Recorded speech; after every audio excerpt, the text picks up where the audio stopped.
আপনি কি জানেন পৃথিবীর ফুসফুস কোথায় আছে? এমন একটা বন যা শুধু অক্সিজেনই দেয় না, লুকিয়ে রেখেছে হাজারো রহস্য, প্রাণী আর প্রাচীন ইতিহাস। হ্যাঁ, আমি বলছি অ্যামাজন রেইনফরেস্টের কথা। আজ আমরা জানব এই বিশাল বনের অবাক করা তথ্য, এর গুরুত্ব, বিপদ আর ভবিষ্যৎ। চ্যানেলটি যদি নতুন লাগছে, সাবস্ক্রাইবও করতে ভুলবেন না। চলুন অ্যামাজনের গভীর অরণ্যে একবার ঘুরে মেরে আসি। অ্যামাজন রেইনফরেস্ট পৃথিবীর সবচেয়ে বড় রেইনফরেস্ট। এটি প্রায় ৭০ লক্ষ বর্গ কিলোমিটার এলাকা জুড়ে বিস্তৃত। এর বেশিরভাগ অংশ রয়েছে ব্রাজিলে, তবে Peru, Colombia, Venezuela, Ecuador, Bolivia, Guyana, Suriname এবং ফ্রেঞ্চ গায়ানাতেও এর অংশ রয়েছে। এই বন এত বড় যে ইউরোপের অনেক দেশের চেয়ে এর আকার অনেক বেশি, আর এর মধ্য দিয়ে বয়ে চলেছে পৃথিবীর দ্বিতীয় দীর্ঘতম নদী অ্যামাজন রিভার। অ্যামাজন হচ্ছে জীববৈচিত্র্যের এক অভয়ারণ্য। এখানে রয়েছে প্রায় ৪০,০০০ প্রজাতির গাছ, ১৩০০ ধরনের পাখি, ৪৩০টি স্তন্যপায়ী প্রাণী এবং ২৫০০ প্রজাতির মাছ। আপনি কি জানেন এখানে এমন সব প্রাণী আছে যাদের শুধু অ্যামাজনেই পাওয়া যায়, যেমন pink river dolphin, sloth, poison dart frog এবং জাগুয়ার। এছাড়াও অ্যামাজন বনের গাছে আছে এমন সব রাসায়নিক উপাদান যা দিয়ে তৈরি হচ্ছে নানা ধরনের ঔষধ।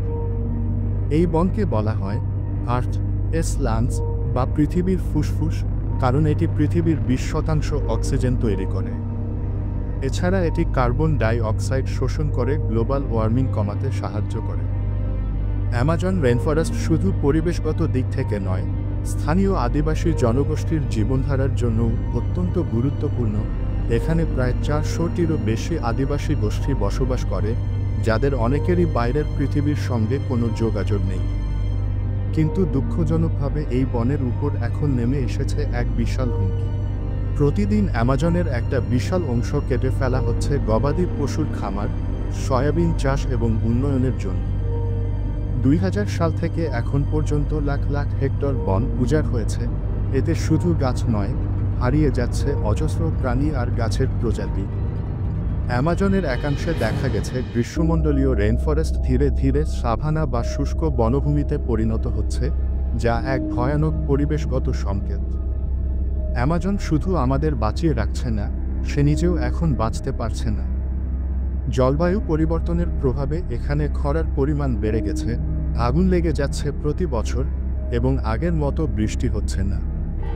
এভাবে চলতে থাকলে বিজ্ঞানীরা বলছেন অ্যামাজন হয়তো আর ৫০ বছর পর থাকবে না সেই পুরনো রূপে। এটা শুধু দক্ষিণ আমেরিকার জন্য নয়, পুরো পৃথিবীর জন্য ভয়াবহ খবর। আমরা দূরে থাকলেও আমাদের জীবনযাপন অ্যামাজনের উপর প্রভাব ফেলে। প্লাস্টিক ব্যবহার কমানো, পরিবেশবান্ধব পণ্য ব্যবহার, বৃক্ষরোপণ, সচেতনতা ছড়ানো, এগুলোর মাধ্যমে আমরা পরিবর্তন আনতে পারি। বড় বড় কোম্পানিগুলো যেন অ্যামাজন ধ্বংস না করে, সেই চাপে আমরা গণ আন্দোলনের মাধ্যমেও ভূমিকা রাখতে পারি। অ্যামাজন রেইনফরেস্ট শুধু একটা বন নয়, এটা আমাদের পৃথিবীর হৃদস্পন্দন। এটা বাঁচলে আমরা বাঁচব, এটা মরলে আমরাও বিপন্ন। চলুন আমরা সকলে সচেতন হই আর এই অসাধারণ প্রকৃতিকে বাঁচানোর দায়িত্ব একসাথে কাঁধে নিই। ভিডিওটা ভালো লাগলে লাইক দিন, শেয়ার করুন এবং চ্যানেলটা সাবস্ক্রাইবও করতে ভুলবেন না।